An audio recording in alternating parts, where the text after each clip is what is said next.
Desde la Asociación de Mujeres Gitanas ROMI,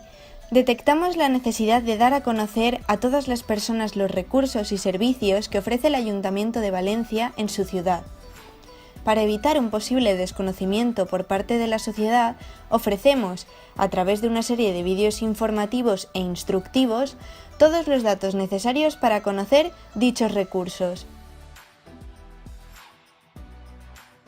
Las mujeres de nuestra asociación nos hemos puesto en contacto con David Díaz, técnico en juventud en el Centro Portal Nou de nuestro barrio, para que nos explique qué servicios ofrecen en juventud y cómo se organizan los centros municipales de juventud.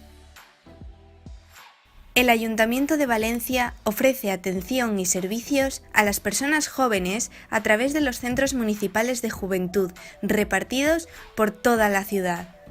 Se encuentran en los siguientes barrios: Centro Municipal de Juventud Algirós, Centro Municipal de Juventud Campanar,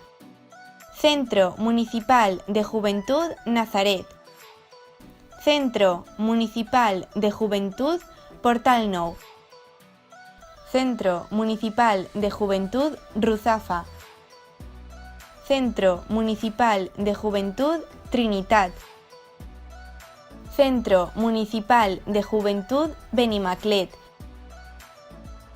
Centro Municipal de Juventud Malilla,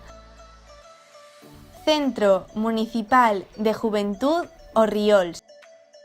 Centro Municipal de Juventud de Patrais, Centro Municipal de Juventud San Isidre.